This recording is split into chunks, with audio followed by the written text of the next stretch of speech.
Lauren, good evening. Thank you so much for joining me on the podcast tonight. Happy to be here. Yeah, I've been looking forward to catching up with you. It's been a while. You and I actually used to sort of work together. I mean, we worked for the same Tangentially. company, but we Yeah. actually didn't get a chance to interact in the field, but we kind of run in the same circles, it seems. Yeah, definitely. Okay, so all right. Well, as I always like to start off every single one of my guest episodes, I just like to go back to the beginning a little bit here just to kind of get a background on my guests. So, of course, that's where we'll start with you as well. Sure. And, archaeology that, you are a fellow archaeologist and, just we all have an origin story with that in the profession. So, can you tell us a little bit about yours? How'd you kind of get your start? Yeah, so I always kind of knew that I wanted to do something history related, and I was going to school in Utah Valley at Utah Valley University, and I studied under Dr. Hagen Klaus, who now teaches at George Mason University. And he got me involved in some paleopathology classes, which is like sickness in an archaic sense. And then we did paleoosteology and epidemiology in those bones that are like super old. So we would look for things like periostitis and things that are illnesses that you can see show up in the bones. And so I got pretty early on involved with osteoarchaeology, bioarchaeology, which is more geared toward bodies. And I really loved it. And I failed my anatomy class pretty quickly. And I got a 20% for that whole semester. It was really great. And it was a little alarming because I failed almost every single class except the paleopathology one. And then I was generally failing out of college for the most part, but I did get to go to my field school over the summer, which was kind of a weird field school. We were not allowed to dig. There was some corruption in government that actually, I keep bumping the table.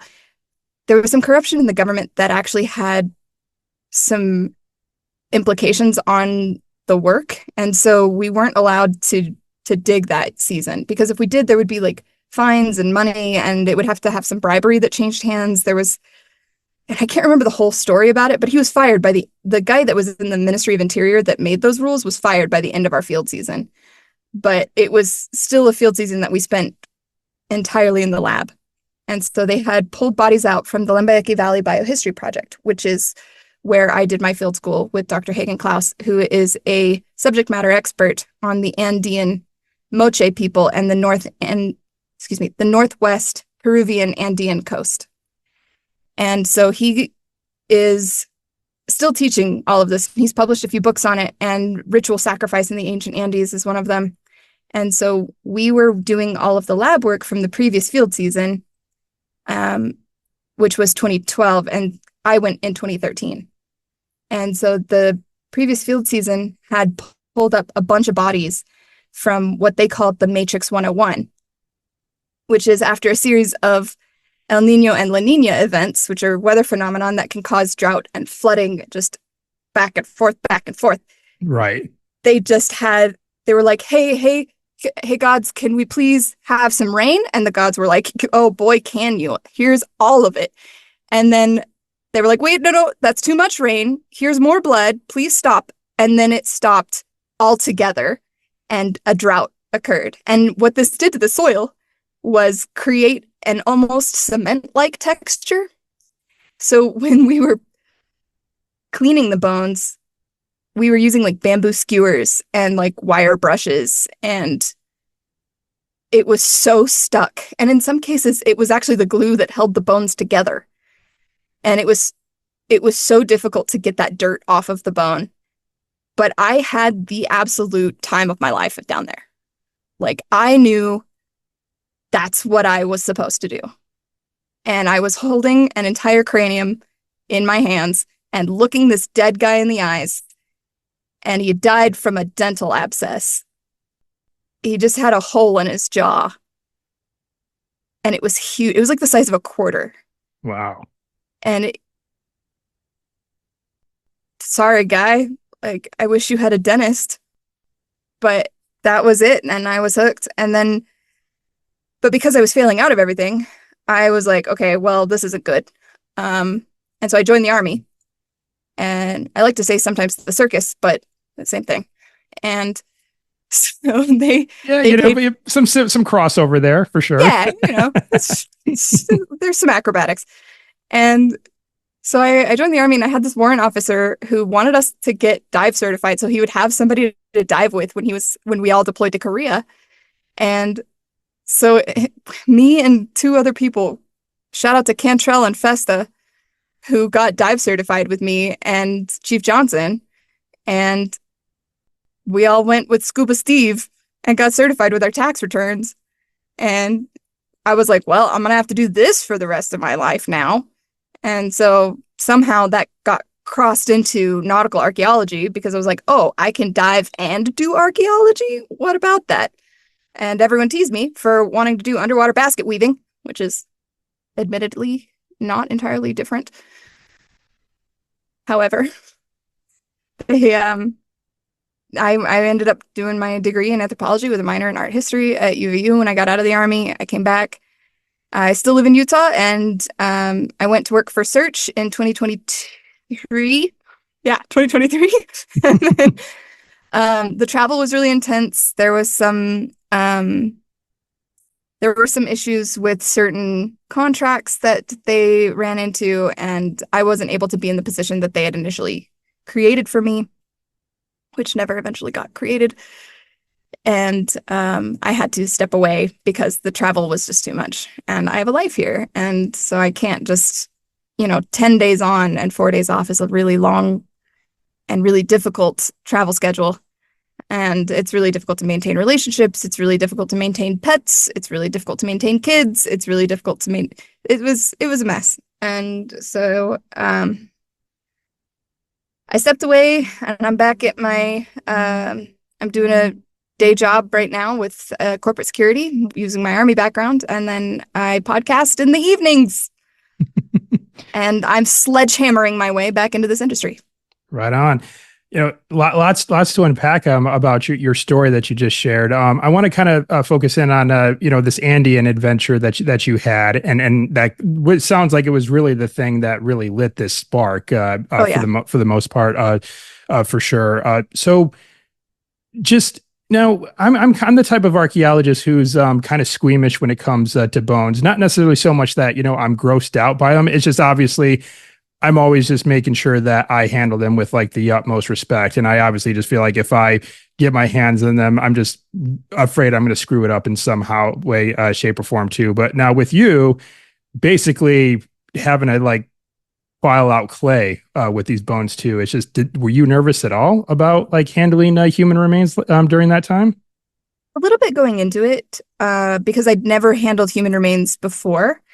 In my anatomy class, we had done some cadaver work. And so we had gone over some of the ethics involved in using the human body in a scientific kind of environment and talked about the informed consent that the deceased had given to the university to be used as a cadaver. There was a lot of like that guy donated his body to science. He knew what he was getting into. There was a little bit of knowledge beforehand of knowing that, hey, you're going to be poked and prodded. Things are going to be weird. Your whole body is going to be on display for students. And there's that knowledge going into that. The people in the Andes did not exactly have that. They do not sign the waiver. And so when we're pulling them out of the dirt, there is absolutely a manner of respect that we give to them. You don't give them nicknames. You don't give them personalities or put your own kind of cosmology or like belief systems on these deceased people. You give them the respect that you would be afforded in some ways, and like you don't use their skull as a puppet, essentially, right? Like Right. There's rules. You don't, they're not necessarily murder victims, but they certainly didn't have a peaceful death. In a lot of ways, we're not, digging up cemeteries where these folks were just placed nicely. Those are in a different part of Peru, but the ones that we were looking at had been previously unearthed by the students from the prior season. And so they were in bags and labeled in Spanish. And so I learned all my bones in Spanish first. And then we would take them out. We'd place them on the table. We would list the sample number, which it's usually like with search, the way they did the designations, where it would be like UL 2701 or something. And it would usually be like the initials of whoever was doing it and then the sample number. But we didn't use initials. We used a different naming convention. And so they were just, sample number, whatever. And we would go through and we would determine their age, and then we would determine trauma. And so we would look at things like, are there sutures fused? So like if you have a head, it's got all the little plates that are in the head and they like suture together. They grow together. And that's a part of how you can determine age in a skeleton, is how far along are those sutures? Or like how ground down are their teeth? Is their sternum fused to the xiphoid process? Because that's the last thing in your body that will fuse together. And so it's usually around like 55 because you're still growing. Even at 55. All right. Yeah. Very, very, very cool. And that's when arthritis sits in, and then you lose bone. It's the peak of the slope. Right. Gotcha. Now, when you went to Korea, when you were in the Army to pursue diving, I'm a scuba diver myself. I don't know if I mentioned that before we hit record here, or even any other time that we've known each other and talked. Did I bring it I up? feel like almost everyone at Search was scuba certified. Probably, but then only the terrestrial guys. Yeah, then only a small handful of us actually worked underwater. Most of us were just landlubbers and everything like that, But now at this point, I'm just straight up terrestrial archaeologist for the most part. But though I have done shipwreck diving, but didn't really, study them in the way I would think to do it now. This is like predates my archaeology tenure. But yeah, just learning to scuba dive in Korea. It's just where in the country did you go for that? Were you doing a lot of like coastal diving? Was there maybe like some inland lakes or something along those lines? I wish. We did a dive at Nameri Beach, and we had planned to do more things, but the way that our deployment worked out, we ended up kind of being all over the place. We did what's called a live environment training, and so I was with Fort Hood, 2nd Brigade, in Blackjack. And so we were stationed at Camp Casey Hovey, which is up near Uijeongbu and Jihang. And it's only about 20 miles from the DMZ. We're meant as a speed bump. And we were a military intelligence detachment as part of an engineers battalion. And so we were sitting there twiddling our thumbs in the motor pool and not doing anything except making sure that the engines don't freeze. So we were bored out of our minds because in the military, and especially intelligence, you can't just come in and be like, hey, how's it going? We're on your mission now, because they've been doing the work. And if you come in and start doing that same work, they're going to start getting 2 people reporting the same thing. And then it looks like they're verifying each other. And that's not true. You just talked to the same guy. And no one told each other about it. So we did what's called a live environment training. And so we went down to Camp Humphreys, which is south of Seoul. And so we hung out there for like 120 days and just kind of shadowed the 501st and just hung out with them. And then we did like a day trip down to Daegu. And then we did kind of an all around, we were all over the place. And so we only got to dive Nameri, and we saw a big grouper, and the visibility was about 2 feet, and the tide came in really fast and really strong. And I got stuck to a rock. And then we came inside. It was a coastal dive, and we had like a bus full of soldiers. It was actually really cool. And I think I have a picture of it on Instagram I can send you. But it was a bunch of us, and we all went out and went diving with Chief Johnson, and he organized the whole thing. He made it like a morale and welfare trip where a bunch of the guys could come out to the beach. Not everybody went in the water, but everyone still like came out and hung around. It was really fun. Yeah, that is one of the tricky things about scuba diving, is that getting in the water, there's a whole plethora of things that can happen. Of course, we're human beings. We're kind of technically not really supposed to be underwater. We can't breathe. We don't have that ability. So, but yet we're going there anyway with the contraptions It's that we're putting together. fine. There's no So, pressure down there. so, yes. Well, I mean, literally there is, yeah, with the deeper you go. And then of course, you got some potentially dangerous creatures. I've came across stonefish underwater before. I remember I've We dove did in see a some. sea urchin. And that's the thing, yeah. Like I was in a part of Spain one time, the Canary Islands, and the floor was just lined with like sea urchins. I kind of felt like, remember those old like Mario games where like you're going through Bowser's castle and they got like the spike pits with like the Uh-huh. spiked balls. That's what I sort of felt like. Like if I didn't get my buoyancy under control, I was just gonna like get like sea Hmm. urchined up to the gills. And but yeah, fortunately, I kind of stayed away. So aside from getting bashed up against the rocks, did you have any other like close encounters? Any potential precarious situations underwater? Not in Korea, but when we went, so we learned to dive in Austin, in Texas, because we were stationed at Fort Hood. It's Fort Cavazos now.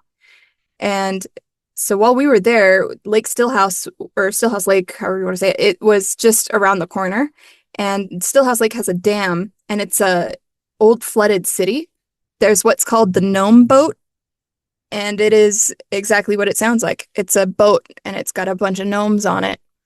And every time you dive Stillhouse Lake, you have to give a gnome to the gnome boat.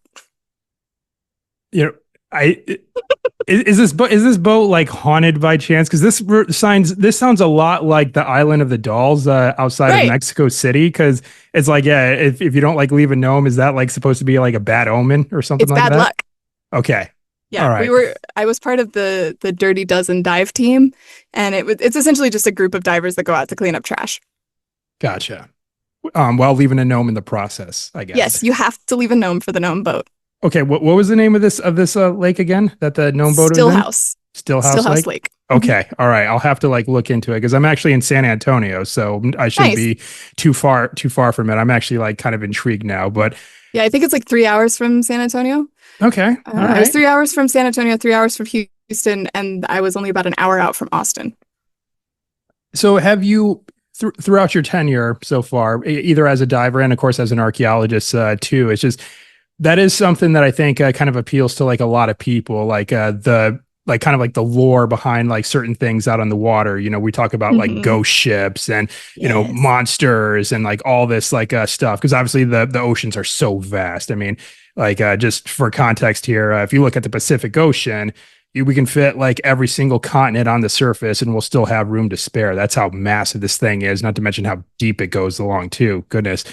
So what are some of like maybe like do you have any like favorite like sea legends or anything like that? Anything come to mind? I love the classics, right? We've got the Selkies, we've got the sirens, the mermaids, all of those. I love a classic story, but I love the lore of old sailors, right? People who've been on the water for absolutely eons. And I'm not talking about like historic sailors. I'm talking about guys like captains of the Alaskan crab boats. I'm talking about the guys who run the oil tankers up and down the California coast. I'm talking about like those crusty sea captains that have seen everything. I love sitting down with them in a bar and listening to their wildest stories and listening to them be like, no, something was screaming off of the port bow and I couldn't tell what it was. I'd never heard that sound before. And I swear to God, I saw a woman's face in the water. Like, that's the kind of shit that I absolutely live for. And, or like, there was a shadow underwater that was bigger than my tanker. And they're sailing a 605-foot big beam. Like it's a those are the kind of stories that I absolutely live for. Or like I was talking to Kevin Chrisman. He wrote Coffins of the Brave. He's a nautical archaeologist out of Texas A&M University. And Dr. Chrisman told me a story. I was doing a story for Coffee or Die magazine that I wrote for them for like a year and a half, 2 years. And I did a story on the timbers for the September 11th shipwreck. It was a Revolutionary War era remains of a shipwreck that they found under Ground Zero while they were excavating it to rebuild One World Trade Center. And they found it in 2013. They did the rescue archaeology, and they were done in like a month. And the timbers were in storage at Texas A&M University. And so I went down there and I talked to Dr. Chris Dostal and I talked to Dr. Kevin Chrisman because they work the conservation lab and the where they reassemble the shipwreck there. Oh, okay. And the ship lab, I think is what they call it. And there's actually an EOD. It doesn't matter. So I was down there and I was talking to Dr. Dostal, and he told me a story about, because he's a Great Lakes archaeologist, and Coffins of the Brave is like War of 1812 shipwrecks. And so he talked about being on a dive and something grabbed his fins and pulled him away from what he was examining. And I don't remember if they like flipped him around or if they just yoinked him out, but he was like, that was not good. And he was so quiet and calm about it, the way he talked. And I was like, sir, that's a big deal. That's underwater and then grabbed. Those are the kind of stories that I live for. Like the little haunted shipwrecks, because I know they're out there. Right. Well, of course, when you're looking, and also when you think about it, just like a force of nature that powerful too, like an ocean. I mean, definitely she's not something to be underestimated, like not in the slightest. Like, well, even, you just brought up the Great Lakes. And of course, I'm from Michigan myself, and Lake Superior, I tell you, Lauren, it scares the hell out of me. And even just walking alongside it, because she never gives up her dead. Exactly. And a couple years ago, when I thru hiked across the entire state of Michigan, the North Country Trail that I was following, there were several stretches of it that went right along the lake shore. And of course, it was beautiful to see. But again, I mean, I was terrified by that lake too, because we could have a forecast that calls of like a 0% chance of rain all day. Suddenly here comes a wall of it just coming in right off the lake, without warning too. And speaking of shipwrecks, well, this is more of a boat wreck, but I heard this really, really scary story that I think you might like here. Now, I didn't fact check this story, but a motel owner that I stayed with shared it with me, and it was pretty eerie all the same. So he was telling me about how three men went out into Lake Superior on an open rowboat to go fishing one morning, and they never came back in. And then, of course, they sent out the dive team of rescue divers. They scoured the lake, and they actually did find the boat underwater. And now here's where things get a little bit creepy. The boat was at the bottom of the lake, sitting upright. Two of the men were still sitting in their seats in the boat at the bottom of the lake while the boat was just sitting upright at the bottom. And the third guy was just kind of sort of toppled over to the side. So it begs the question, how on earth did this boat sink to where like these men didn't try to like swim for sure, that they just went right down with the boat? It's when I thought about that, I'm like, that is actually like, scary. And that was like pretty early on in my trek. So I spent a good amount of time walking along the lake pondering that story. So, and then also, and now their spirits guide old sailors to better fish. Hopefully, yes. I mean, that's the best one can hope for, I suppose, maybe. But that's the moral of the story: is go fishing, use corn. Actually, don't use corn. That's illegal. That's bad advice. I'm not a cop. Yeah, and then well, and so aside from like that, yeah, just like the ghostly stories, of course, like we think about like just like tales of monsters too, and then of course like this sparked like a lot of like popular culture like throughout the years, obviously with novels like Moby Dick, and then of course a lot of like pirate novels, like a lot of them will feature the Kraken and things along those lines too. And then of course, if you want to get biblical, there's the Leviathan and H.P. Lovecraft, and Cthulhu. Yeah, and now that's a creepy creature. God dang. I love H.P. Lovecraft. He's so problematic, and I love him so much. Actually, I don't think I've read the Call of the Cthulhu. I've read At the Mountains of Madness. I read The Case of Charles Dexter Ward and a couple of his other shorts, but not the Call of the Cthulhu. I'm not sure why. Hmm. A good one. Ideas. So, okay. I highly recommend. I love eldritch horror. I don't necessarily love like jump out and get you horror because that actually scares me in real life. And eldritch I can kind of get behind because I'm like, all right, that's not real, obviously. But the it's the like conjuring kind of stuff that I cannot watch because I'm like, I don't want demons to yoink me out of my bed. Thank you very much. I'll stay here with my Cthulhu plushie. Did you ever did you ever go to Portland, Oregon by chance?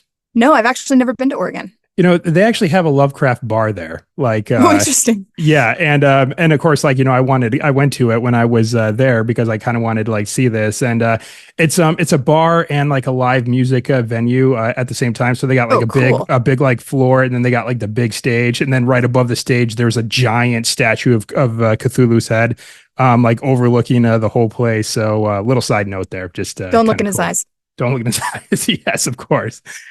All right. So, Hope they don't have a cat. will I understand that reference if I read the book? You should Google H.P. Lovecraft's cat's name, and you cannot say it on this podcast. Okay. I promise. It is very. That's why, man, he's so problematic. Brilliant writer, not a great person. Hmm. Yes, and I know what you mean. So, but yeah, I guess we'll just leave everyone to their own devices if they want to look deeper into that. Just So, Google that one. Don't say it out loud.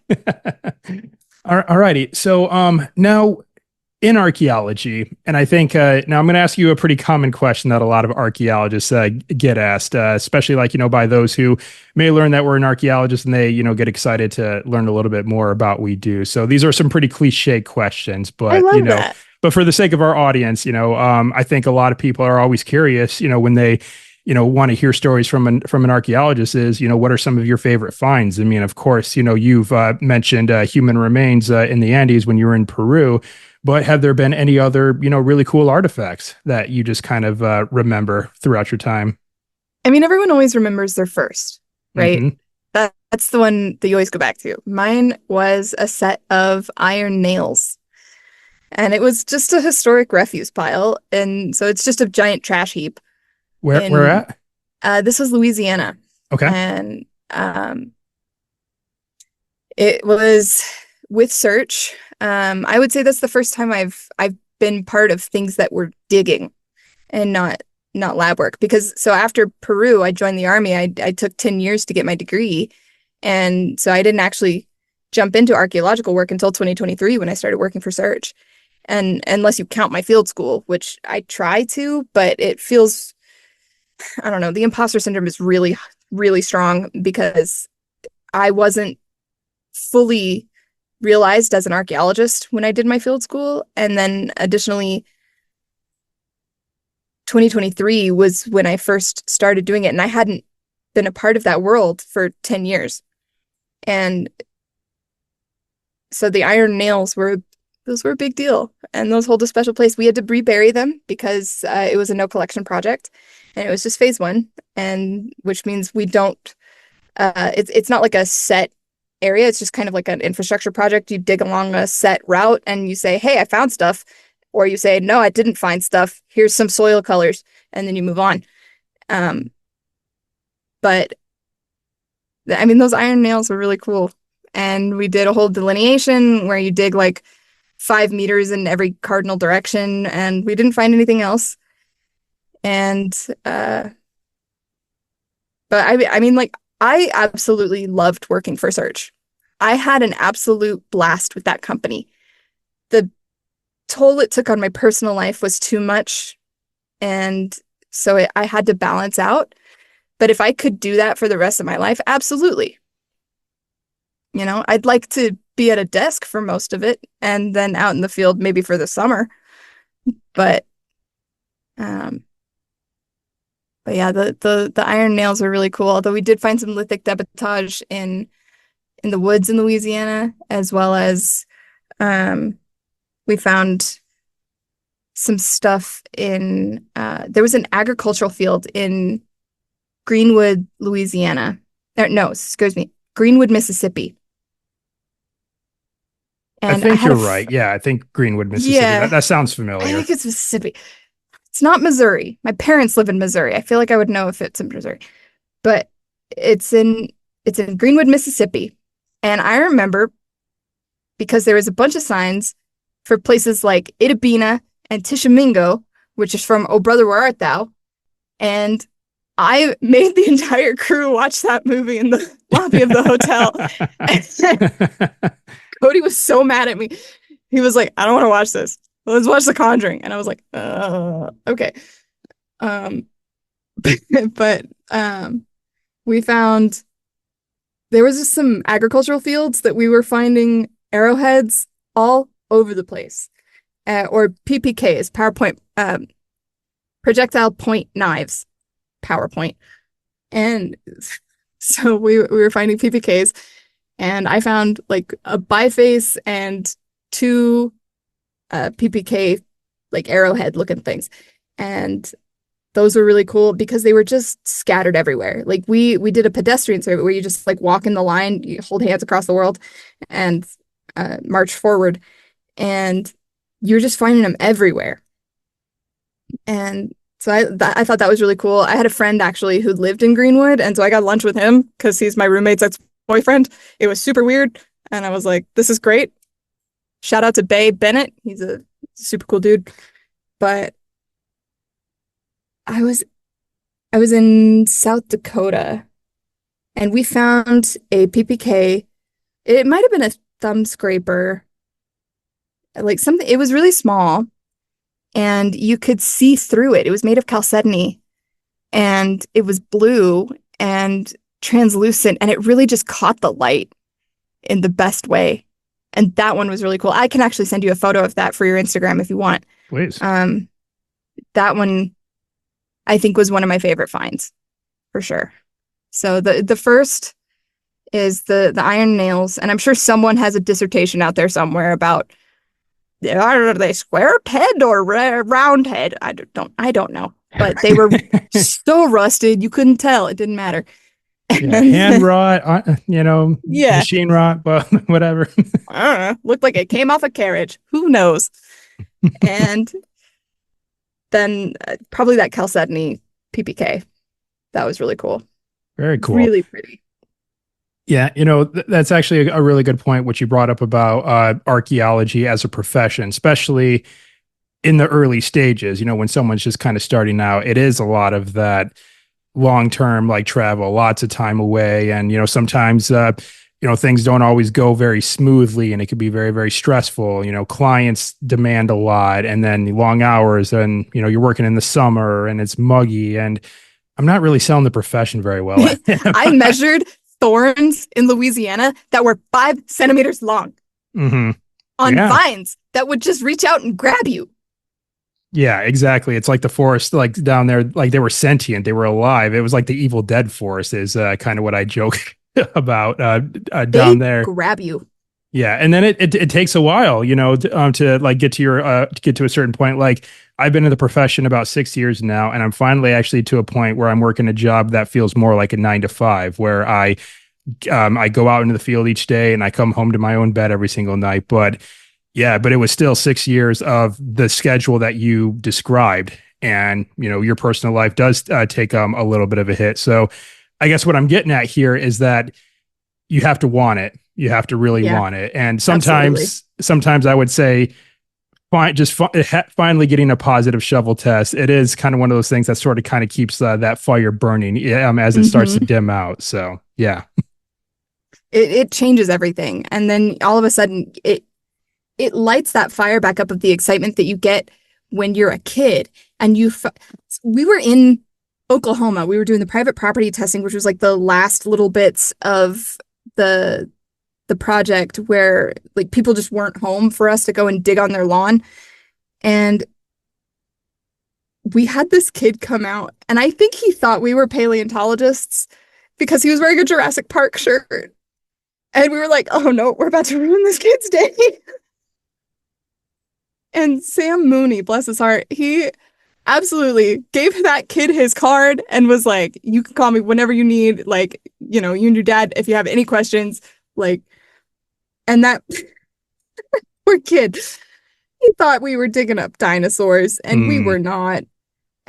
But he did find an old rusty wrench.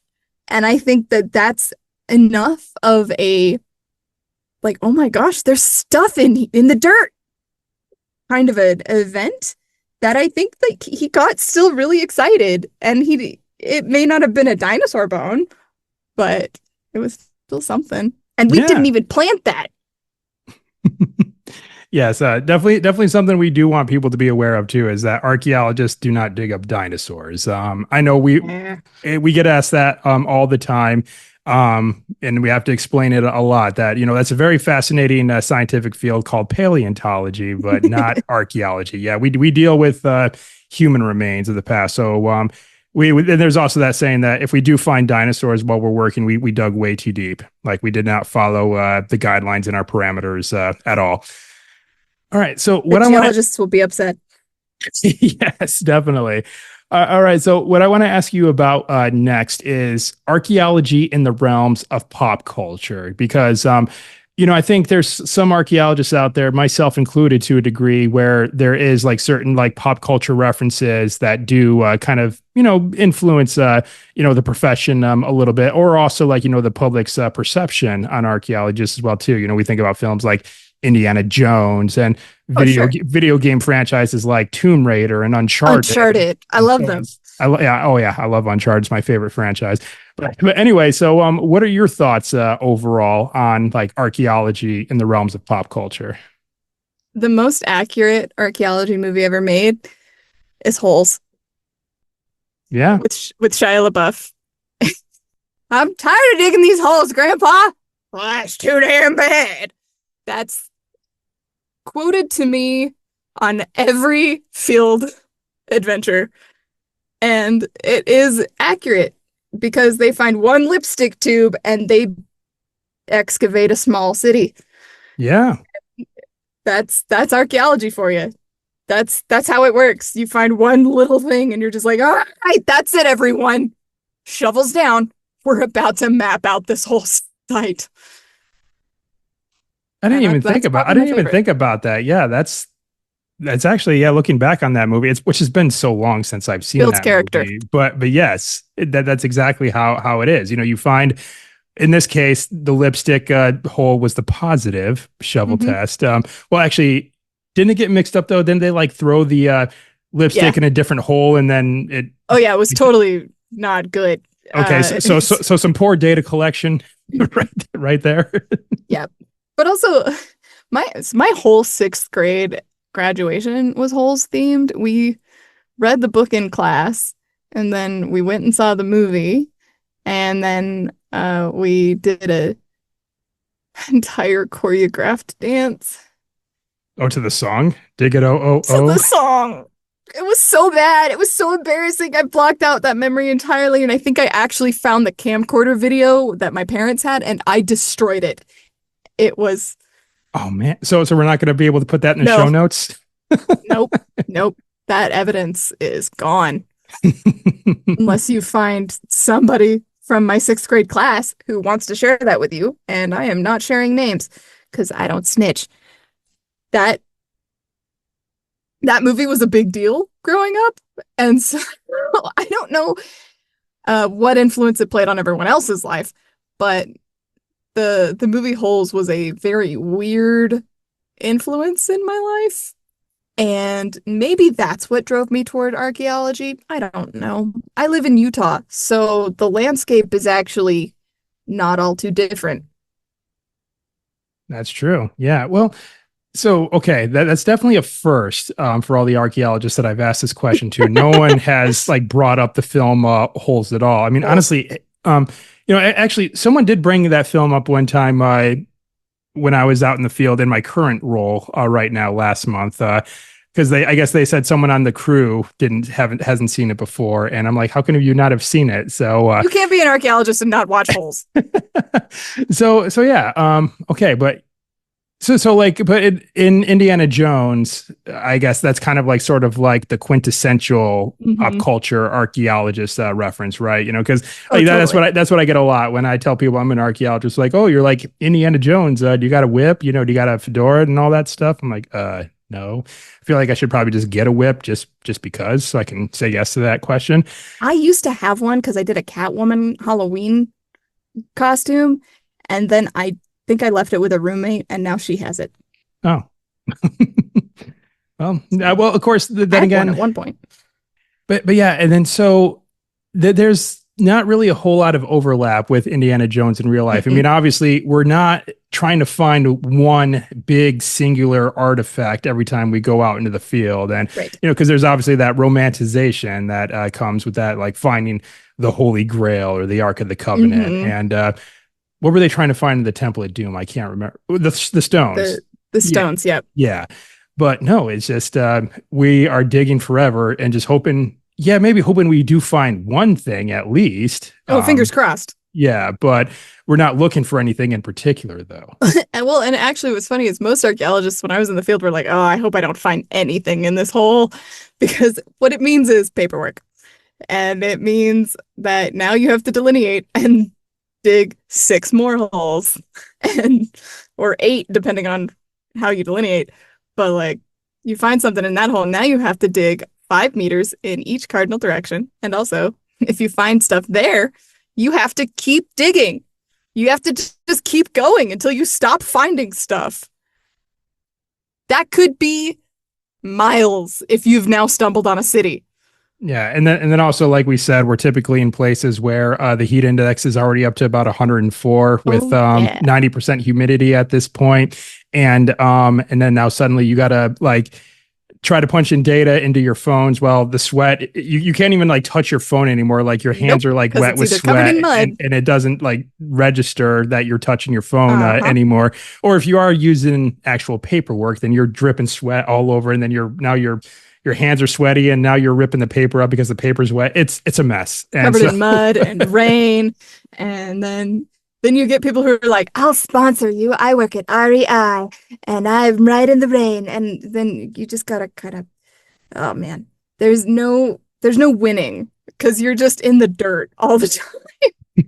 Which like I'm 6 years old inside. That absolutely is a win for me, but I don't like writing stuff down and I'm real bad about saving things. And half the time you're in these areas that are super rural and in the middle of nowhere and you don't even have data. And so you're trying to get GPS to your map so that you can geocoordinate where you found this piece of flaked off arrowhead that somebody flint napped, you know, 2000 years ago, maybe. And like just kind of cross your fingers that you have enough data and phone battery to be able to log that and take a picture of it. And then maybe somebody's got a Sharpie on them that they could write on the bag with. It's a whole. I love archaeology so much because it's so low tech and so high tech at the same time. yeah, it's just like don't loan your Sharpies out to anyone because You'll never get them back. those things disappear like hotcakes. So yeah, Like a waitress and pens. yeah, just keep your Sharpie on you at all times and your mechanical pencils just as Mm-hmm. well too. And yeah, that was always just the most like frustrating thing. And it's like, you know, the signal would stop working, or if it's like really hot, like, you know, the batteries on your phones will just drain all the more faster and Oh everything yeah. like that though too. And again, I don't know if we're selling the profession very very well here, Lauren. No, sometimes people like working in the shit and it's great. Listen, we really appeal to a military audience. But at the same time, though, is just you know, like you said, we're kind of going out in the middle of nowhere, and you know, we're far, far away from civilization. I will say that there is somewhat of a piece to that, though, too. It's just like if you think about it, we really did just get paid to go hiking in the woods, essentially, Oh a yeah, lot of times too. So motivated me to actually buy like real hiking equipment. And so I have like a really nice rain jacket now, some really good hiking shoes, some socks made out of not baby material. I actually have like real socks now. And you learn some things like go with natural fibers because they lose water faster. I in Louisiana, I put my whole leg into a dead tree. It was rotten on the inside and full of water, and it was Hmm. very cold, and I lost boots to that tree. Wow. Still mad about it. Yeah, it can be unforgiving at the same time, but and I do think that that's just part of the adventure, though. It's just, no, well, there's a lot of crossover and similarities. I mean, obviously, we're kind of sort of more or less repeating the same task, but, Yeah. there's still differences. And each day kind of brings new set of experiences, a new set of challenges. And then also, the travel aspect, is kind of cool. I think up to this point now, I've operated in like over 17 different states, Oh yeah. and so we always get to kind of go to new places, unless of course, you make it to like lead archaeologist level or something like that. And then you're just working on the same project over and over and over and over and over Right. again. I've been there too. But, again, starting out though, you do get a chance to go around and see a lot of places. Like, we had like projects down in like South Florida, and then you mentioned the Dakotas, and then the Southeast and the Bayou, and so many other places just as well too. So there's perks to the job, as much as we kind of talk about things that kind of went wrong. But, sometimes, I mean, we just like to talk about the misadventures too. Those are always kind of funny to talk about in Those are the best hindsight. stories though. Like and so coming from a military background, someone once told me that the way you know a non-commissioned officer is when you're in the shit and they are giggling. And Yep. that's how you know that you've seen a non-commissioned officer is because they live for the suck. And that's kind of how archaeology is. And it's kind of a lot of fun. It's trauma bonding with all your friends. It's it's when you are in the suck and you are getting rained on. There are thorns that are 5 centimeters long. You see a cottonmouth to your right, and then there's, a dead deer on your left that is maybe a couple weeks old. And don't forget about And the ticks on your arm don't too. forget about the ticks and the spiders. I have eaten more spider webs than I have ever wanted to, and they taste about as you'd think. And not I haven't eaten spiders, so that's good. But yeah, they like to build those at face level. That's really All the fun. time. Those orb weavers. I'm gonna start a wildfire just to get rid of them. I hate them so much. It's always right in the face. And I bought a machete specifically for this job. And it's a way to just it sucks so bad, but it is so much fun with all your friends to just be like, oh no, not another web. And everyone laughs at you. It's a great way to practice your comedy routines. It's a great way to just divulge completely personal information that no one asked for. Impromptu therapy sessions with all of like you're in the woods with no one to talk to except your partner. So no one is there to hear you tell everyone about your impending divorce. Mm. Yeah. And then also just like, eating lunch outside too, just Uh-huh. trying to find like, a makeshift spot to like sit down that hopefully isn't crawling with insects or something Oh like yeah, I've that got too. spiders up my leg first. And then just, being able to like, enjoy your lunch outside, and have that nice little respite of getting some calories after burning so many calories that morning Mm-hmm. too. So going along with archaeology as well, another stable question that I think that I've kind of started to ask all the archaeologists that come on the podcast, and that is, if you could take any building from the past that is now currently in ruins and somehow wave a magical wand and bring it back to its former glory like it was in its heyday, what building would you bring back to life and why? That is a good question. I would say I'm fascinated by the city of Thonis Heraklion. All right, And fill me in on that. it's currently underwater in Abu Qir Bay in Egypt. Okay. And it is a project undertaken by the IEASM, the Institute of European Underwater Archaeology, and Dr. Frank Gaudio. And actually, I don't know if he's a doctor or not, but he is French. He is initially a statistician. He he was part of the finance bureau for the Saudis in the 80s. Dude has a very strange career in terms of trajectory. And now he is the lead archaeologist, head archaeologist, principal investigator. I don't know. He's the head guy. He's the top head guy. honcho. Head Yeah. honcho. Mm-hmm. He's the guy in the Thonis Heraclean excavations. And it is a sanctuary city that was initially the head of the Nile before some climate change came in, shifted the geographical makeup with an earthquake, probably. It was some probably seismic event that came in, got some tsunamis in there, some soil liquefaction where it makes the soil like quicksand, and it sucked up the whole city basically underwater. And then the Nile shifted and moved to a new position. And I'm doing an episode on it hopefully this fall. I've got Frank on the line. Hopefully, the IEASM said, yeah, let's schedule something out for September. And so I was like, okay. And so hopefully, fingers crossed, I can get Dr. Gaudio on the line. But he is currently there's 12-foot statues of Osiris coming out of this. It was a canal city, almost like Venice, in that it was temples and sanctuaries and Thonis Heraclean, and you'll notice the Greek name for the city and the Egyptian name for the city. And they found that out, that it's the same thing because of a stela that they found. And it is like the pharaoh says for Thonis and then for the Greek city of Heraclean. And it's basically the same law that came down in a stela that some messenger brought to the city. And it was a trade city, almost like I'd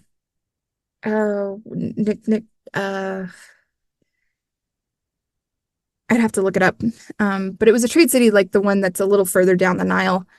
And it was both Greek and Egyptian at the same time. And Wow. as well as had several temples and ceremonies and very ritualistic kind of structures. And I think having those structures to look at would be really interesting because it is just across the bay from Alexandria. And Alexandria and the library there, and then the diving, and it's all underwater, and it's all done with magnetometry survey and side scan sonar and sub-bottom sonar and all of these very high-tech tools to map the bottom of the bay. And it's only about 20 feet of water. It's not that deep, but they're finding a lot of stuff. And you can actually find a lot of it on the IEASM website as well as Frank Gaudio's website. And Frank is spelled CK and Gaudio is spelled with 2 Ds. So FRANCKGODDIO. And he's got tons of stuff on his website. He's got videos and he's got some guy on his crew that actually posts a bunch of TikToks too. So you can find all of those. But he's got stuff in the Louvre. He's got stuff in the Egyptian Museum in Cairo, and it's fascinating. And seeing some of the structures that are coming out of that, and the Egyptian canal city adjacent to Venice is, I think, really interesting. And I'd love to see structures coming out of that. I wonder if with this being only under 20 feet of water, I wonder if LiDAR can actually map out the city. Yeah, I wonder. Because I don't know if anyone's actually tried to use LiDAR for underwater sites. Huh. I don't know if it would break 20 feet is probably a lot. I know it's not too bad at 20 feet, the dive visibility. You don't usually need a flashlight at that depth. I just think about when LiDAR can penetrate thick jungle canopies to get the ground below. I feel water shouldn't be that much of a thing. But then again, I don't know. There's got to be something about water and refracting light and stuff. Something like that, maybe. I don't know. Another thing for us to Google. That's another thing about when I talk with archaeologists on the podcast. I always got to Google stuff afterwards because we always come up with so much stuff and more ideas. Speaking of, let me just Google what that Egyptian. What are you looking up? Greek trade city. It was another Egyptian Greek trade city. And it started with an N, and it's just up the river. It's just up the Nile. Naucratis. Naucratis. Yeah, that's Okay. the one. It's on the canopic branch of the Nile River Delta, and that was the like Greek trade city after Thonis Heracleon sank. It moved into Naucratis, and Thonis Heracleon had a sanctuary to Heracles or Hercules, depending on Roman or Right. Greek, but that's where the name derives, and they had several temples and sanctuaries and shrines, and I would love to see that. That would be pretty amazing. Wow. Yeah, and I'm gonna have to like look up see what they collected so far as data and all the Tons of other stuff. It's high tech excavated since mapping. 1995. Hmm. It's like the last 30 years they've been pulling stuff out of the water. So kind of well, not too dissimilar to like the Valley of the Kings. Yeah. Just they've been at that. They were at that for decades, and then they find Hmm. King Tut, and then then they were there for Purely another by decade. accident. I love Exactly. that Too. story. Dr. Yeah. Carter's So so cool. I can only just imagine what must have been going through their minds at the time. Thinking that all the tombs had been cleared, and then they come Hmm. across the most intact tomb out of all of them. Yeah. Man, Another crazy story. I love the story of like Heinrich Schliemann and Knossos. And like one of the biggest things about being an archaeologist and then like playing these games, these pop culture elements, is being like, oh no, you referenced something bad. Oh no. Because there's the Golden Abyss, the Uncharted game that came out for the PSP, was a walkthrough that I watched on YouTube. I just watched somebody play and just like watched through the cutscenes to kind of get a glimpse of like what the story was because I never owned a PSP. okay, well, But yeah, I'm curious about this because that since I didn't own a PSP either, that's the only Uncharted game that I have not played yet. So, there's a woman in it who is like the love interest. She's Elena, right. it's she goes, I wanted to be a great archaeologist like Heinrich Schliemann. My father always wanted it. And I was like, oh no. Heinrich Schliemann like stole stuff and sent it to his wife to be like, hey, look, this is pretty. And oh boy, early archaeology was not great. And It's I the love field has hearing come the a long way, stories. Oh yeah, yeah. to say the least. There's been some ethics put in place, and that's nice. But I wanted to be a great archaeologist like my father, who loved Heinrich Schliemann. It was one of the worst lines I've ever seen written, and clearly no one did their research. But it's fine. Well, and there we go, and that kind of ties in with our previous conversation about archaeology in the realms of pop culture. It's just Indiana Jones, Uncharted. sometimes you wonder, it's like, okay, who consulted in these scripts, or in this gameplay? Or Clearly no something like one. that. Yeah. And then also another thing, just kind of going on this before we leave the topic, is that we don't blow stuff up. Because at the end of every single Indiana Jones film or Uncharted game or Tomb Raider game, the final stage, once you actually make it to the lost city or the lost temple, it always gets blown up and it crumbles Something like into explodes. nothingness. So, or it gets buried in the sand. Oh no, what will I ever do? I can't take evidence of this back anywhere because it's all gone now. They have to destroy it or else they have to prove it exists. Yeah. And they can't do that. It's not real. So they have to come up with an excuse to blow it up. Yeah. So you have your own podcast, which we kind of alluded to a little bit already in this conversation. You are the host of the Nauti Archaeologist podcast, which Sure am. I'll let you kind of tell us a little bit about the play on words there and everything like that in your title. But yeah, can you tell us a little bit about your podcast and what you talk about over there? I would absolutely love to.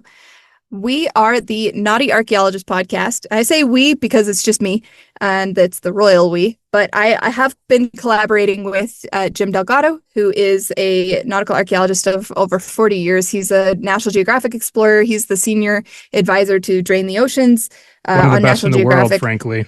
He is absolutely one of the leaders in the industry, period. Mm-hmm. And he is the vice president of Search Inc., which is the company Josh and I used to work for. And I asked him, I was like, hey, do you want to make a podcast with me? And he was like, yeah. And I was like, no, what? Wait, really? I was not expecting him to say yes. And this is a guy who has James Cameron in his phone somewhere. And I was shocked. And so Jim has been an absolute knockout in terms of the doors that he opens with interviews, in terms of the amount of work that he's put into this, and in that he has been always open to talk about anything that I throw at him. And we just schedule an interview and he jumps right in. He loves talking about shipwrecks, and that's absolutely his favorite thing to do. And that's, I mean, hey, not a problem for me. I adore Jim, and the history that he has, and his career trajectory has been so interesting. I need to read his memoir because he's about to publish another one, but he's got one that he published, I think, in like 2003 or 2004. And but we're working together to create this Shipwrecks and Submerged Cities podcast. And rather than just me talk at a microphone, I'd rather get the scientists who worked on it, because how excited do people get when they talk about something that they love? Their face lights up, their voice brightens, they get so excited. And I want them to be able to share that with everyone else. We don't want pseudo-archaeologists and these hack scientists to come in and say, yes, if you take away the artificial horizons that archaeology puts on stuff, then you can go back 12,000 years. Direct quote from Graham Hancock's special on Netflix, by the way. And not to throw Graham Hancock under the bus, but I'll push him. The point is, I wanted to take this and put it in a place where the public can access it. Because archaeology, here's my hot take, right? Archaeology is a bit of an elitist institution. We have a lot of old white guys who are making the rules. We have a lot of universities who are like, no, you must have a master's degree to do anything. And there's no upward movement for the archaeologists who are on the ground with a bachelor's degree, who are going out and digging holes and doing the work that is required to be done. And I understand that a master's degree proves a mastery of a topic. That's implied in the name. But archaeology could absolutely be a 4-year degree. And right now, the United States keeps it as a umbrella of, or keeps it under the umbrella of anthropology. And while sure, it has anthropological implications, I don't agree with the idea that archaeology is not its own field, because you're incorporating things like geology, you're incorporating things like art history, you're incorporating simply art, you're incorporating history, archival records, handwriting analysis, forensic analysis, blood spatter even sometimes. There are elements that encompass so many disciplines that to have a very broad degree would actually be really beneficial to an archaeologist. And there are a lot of hard sciences that are involved in this field, and STEM and mathematics and statistics. Just like with Frank Gaudio, he was a statistician. He knew statistically there was probably a city where he looked, and hey, look at that. He found one. And there's, geographical implications of like, okay, well, I have a mountain behind me, so no one's going to attack me from the back, and there's a river right next to me. Chances are there's probably going to be a settlement right here. It's defensible. I have fresh water. I have land that I can build a settlement on, and me and my family can live safe and have plenty of livestock to live on. And so I have some hot takes about archaeology. And so my podcast is a way to bring underwater archaeology, which is already a really difficult field to break into a more public conversation, something that we can talk about with anyone, because shipwrecks are cool. They are. Mm-hmm. And I love talking about them. Well, and then of course, boating technology goes back about 40,000 years. So Right. for that long, people have been finding ways to get on the water. And then, of course, we can't always assume that your first voyage is always going to go well. I mean, Hmm. shipwrecks are just, part of the game, and they have been for, tens of thousands of years, like at this Yeah. point. And so, and we've mapped the surface of the moon better than we've mapped the bottom of our oceans. So, I mean, what else is down there? And I think, kind of going back to what we talked about earlier, it's just there's that allure, there's that mystery that is just what else is still out there waiting to be found, 100%. Absolutely. And we've lost the age of discovery. We're out of that. From 1830 to about 1920, the age of discovery was beautiful. You have Franklin's lost expedition. You have the whaling ship Essex. You have uh, the expedition to the city of Zed. You have the expedition to Antarctica. You have the Endurance expedition, and you have, things that I mean, like the search for Franklin's expedition actually found the passage to through the St. Lawrence River on into Canada and the Atlantic or excuse me, from the Atlantic to the Pacific. It found the Northwest Passage. Just the search for Franklin's expedition.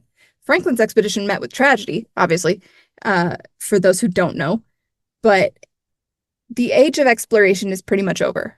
And we've lost those golden age of explorers. And underwater archaeology is a way to recapture that and a way to jump back into the water, proverbially and also literally, and find more stuff. I was talking to Jim Bruseth, and he was like, yeah, we wanted to just go find a shipwreck. And so they did. And they found the LaBelle. And that was, they were just like, just like yeah, that. we just want a major discovery, so let's go get one. And then they did. And Yeah, it was just like that. it is sometimes one of those tough things, being an archaeologist in this day and age, because, like you described and what we've been talking about is that, a lot of it is like commercialized. We're out there digging because they want to put something here, right? Mm-hmm. It's not because this area is of any sort of particular interest to us, or we think we're going to find something in particular. Again, going back with those romantic views that are often depicted in pop culture, it's just out of necessity, more or less, than anything. But yeah, it's just sometimes I think like I always have this joke that I was born in the wrong era. I was born too late to go out and discover the world, and I was born too soon to go out and discover the galaxy. So Mm-hmm. we're kind of in a weird Yep. time, Please, aliens, abduct me. I'll take it. yeah, let me I'll go come with excavate your you. planet, somewhere. Yeah, I will I'll come with apply you. the Let's scientific go. method to, doing excavation on your planet. Yeah, for sure. 100%. Although I do know that xenoarchaeology is going to be a thing someday, maybe in like, I don't know, 600 years or so. But yeah, born too early for that. And it Yeah. is disappointing. Actually, speaking of the endurance, I remember when Ernest Shackleton, when he was trying to get a crew for the endurance for that expedition, he just posted a flyer or put or something in the newspaper, and it was just very Uh-huh. simple. He said, crew needed for a dangerous trek, not likely to return, low wages, bitter cold, like basically all this like bad stuff. But if you return, you'll have tons of glory and a ton of bragging rights, is effectively. And I'm paraphrasing that, of course. You're The next almost not, though. It was literally like almost 4 sentences. Yeah, but then the next day he had like a line that was just circling blocks of men that wanted to be a part of this expedition just based on that, because just there is just something about just the call to adventure and the call of discovery. And again, I think just simply curiosity, like Mhm. curiosity is so powerful, and it's driven us to make some of the most amazing of discoveries, not just in the realm of like archaeology and, finding things like we're talking about, but scientific discoveries, Yes. just always pushing the bounds, if you will. Right. Yeah. I want to find that quote. I'm Googling it right now. Endurance expedition. Because I remember Wikipedia actually has it on there. I just have to get to the Wikipedia page. Um, Yeah, I know it was very short, sweet, and to the point, but it was like exactly what the men who signed up needed to hear and that to actually commit. So, it was bananas. Okay, if I can't find it in the next 45 seconds, we will move on.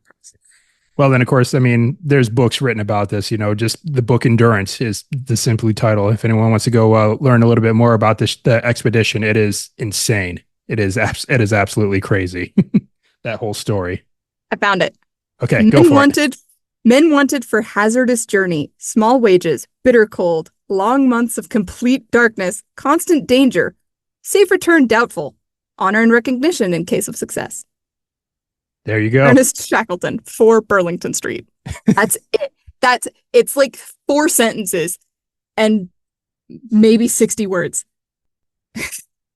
And then that's all it would take, to get a crew to, launch one of the most wildest expeditions that's ever been. So, And then if you contrast that with Franklin's expedition, they had very different outcomes. Franklin's expedition resorted to, or ended in, I should say, lead poisoning, cannibalism, scurvy, hallucinations, and death, whereas Shackleton's expedition ended in heroism, inspiring story. Everyone survived, and they all made it back with an incredible story when their ship entirely sank. They're like the Endurance is at the bottom of the Weddell Sea, entirely upright, mast still standing straight up. incredible. I I want to do an episode on the Endurance so bad, but I think I need to go through the right channels first, and then if we can't get through the right channels, I might just narrate an episode on my own, just because it is such a bananas story. So, speaking of which, how can we find your podcast? I imagine you're probably out there in just the regular podcasting platforms, Apple Podcasts, Spotify, all that stuff. Yep, we are on all the major platforms. So Apple Podcasts, Spotify, YouTube. We're audio only on YouTube. We don't do video. But we are on YouTube as well as Spotify and Amazon Music and iHeartRadio. We are also on like Castbox and Overcast and Podcast Addict, I think. But Podcast Addict, I think, pulls from most of the major platforms. And so we are on most of the major platforms and also YouTube. And then you can also find us on social media, although I'm really, really bad about it. Guys, I have a day job. I can't be on social media all the time. But we are at Nauti Podcast on Instagram and TikTok Instagram and Twitter. And then on TikTok, we are at Nauti Pod, as well as YouTube at Nauti Pod. Okay. You can send us an email if you want to see an episode. It's at nautipodcast@gmail.com. And we're happy to get in touch.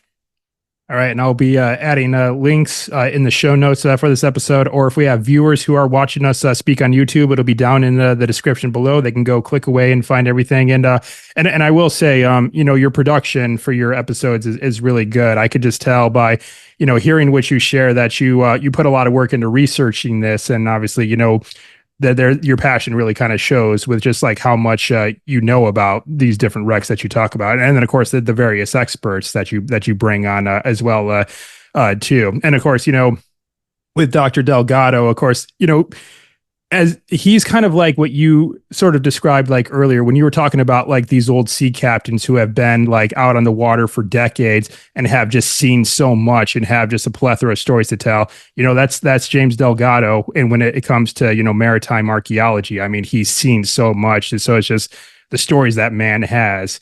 And, the fact he's got that ghost stories too. Yeah. And then the fact that, he's coming on your show and, sharing these stories and everything that he's done. So, yeah, that's pretty amazing. It's been an absolute pleasure to be able to interview everybody and to be able to bring their enthusiasm for the discipline and to put that on the mic. That's all I want. All right, right on. All right. Well, Lauren, as we start winding down here, I have a couple of remaining standard questions that I ask all my guests at the end of the show. And one of the things I like to ask my guests to do is to issue a challenge to our listeners because, we share stories on this podcast, we share ideas and tips and things like that on this podcast. But I always say that stories, ideas, they can only take our listeners so far. Our listeners actually themselves have to follow up with action to go out and do amazing things in life. So, with that, what challenge would you issue to our listeners today for them to go out there and start living a more adventurous life? Get uncomfortable. Yeah. I know that's really vague and really generalized, but getting uncomfortable is your first step towards having the coolest story. I like my life motto is cool stories and kind friends. And if you get uncomfortable, you get both. Well, as you say that, even though you say that it's vague, I'm pretty sure that our listeners, when they said get uncomfortable, there is probably one thing right away that clicks in their minds that they probably always wanted to do, but they feel uncomfortable to go out and do it. So I think Just in this ride the imposter syndrome right into it. That's how I did it. All right. Well, that is a first to come up on the podcast as well, Lauren. I've asked this question to so many guests along the way, and that's a first. So right on. All right. So what I have for you next is my final three. These are three fun questions. At least I like to think that they're fun questions that, again, all my guests get asked at the end of the show. So you're going to get asked these as well. And the first of these three questions is, what is your favorite place that you've been to so far? Mm, that's a hard one. I've been to a lot of places. Dubai was really cool. I didn't Yeah. go for archaeology. I went for the military. Abu Dhabi, the Sheikh Zayed Mosque. I'll say that.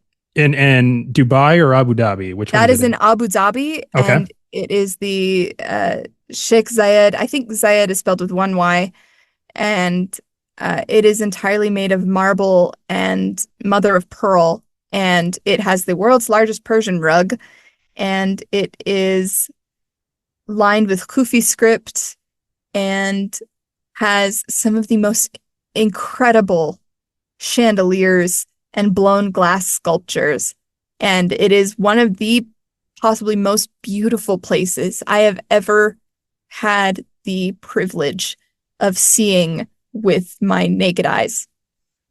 The UAE is just chock full of engineering marvels, Uh-huh. old and new. Because I haven't been to Abu Dhabi, but I did go to Dubai. And then, of course, like actually, I shared an Instagram post with me in front of the Burj Khalifa just recently. And I'm like, what it must have took to just build a building that tall that you It could doesn't just fit in my pictures. it It's never so cool. does. No. And then of course, the largest shopping mall in the world is there, a Yeah. mall that has an indoor ski resort and Yeah.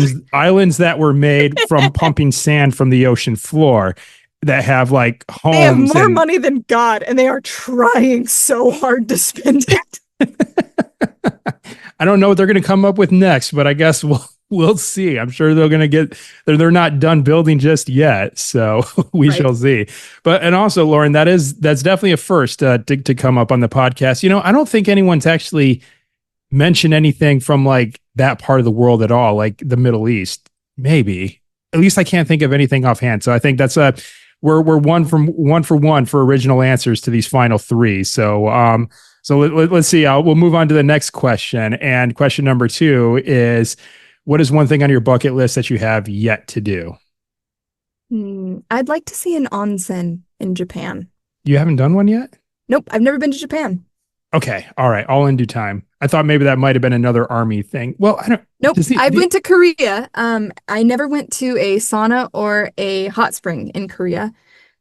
We were pretty busy while we were there. Also, I was off cavorting in Korea. There was a lot of opportunity for that. And there was a lot of nights when I should remember but don't. And I don't think I ended up in a hot spring because mostly we were spending those kind of nights in Seoul. Mm. And there's a lot of alcohol that flows, and I am a white girl, so there's not a huge tolerance. But before we left, my platoon sergeant was like, "You should absolutely start drinking like an alcoholic because that your liver will not withstand Korea." I was like, "Wow, thank you, Sergeant. I will take that and note it. Thanks." Well, okay, so yeah, onsens are actually quite pleasant. Actually, I didn't think I would enjoy them as much as I did.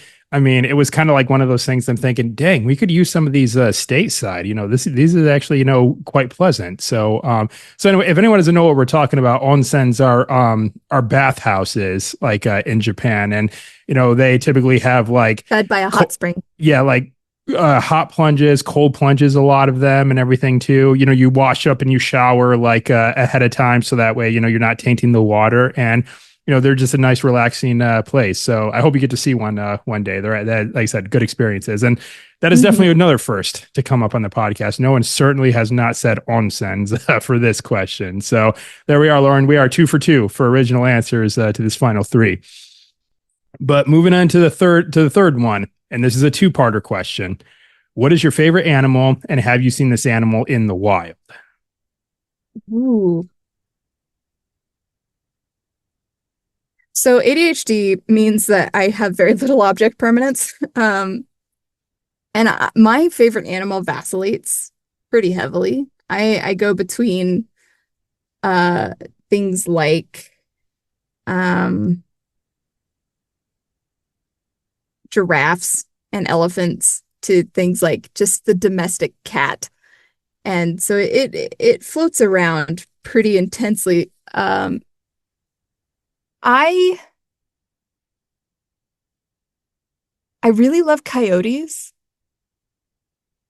and they're an absolute nuisance where I live, and you're not supposed to like them. And actually, I'm pretty sure that there are bounties if you kill them and then turn them in, because they kill livestock and they are not good for things. But I also really like cougars, and I haven't seen one in the wild, thankfully, but I do live in Utah, and they are a recurring problem every year. And I thankfully haven't seen one in the wild. I was trying to photograph petroglyphs in Goshen Canyon, which is just south of Utah Lake. And I came across the best word for it is probably a carcass cache.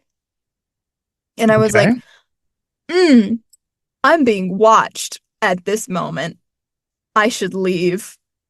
And so I got in the car, and I bailed pretty quickly on that one. But it was probably 2 large stags, as well as several smaller animals that had their carcasses in a pile. And I was like, this looks like a wildlife kill to me. I'm gonna leave. Yeah, it just has apex predator written all over it. Oh yeah, like I did not want to be the last body on that pile. Thank you very much. It would have taken months before the cops found me.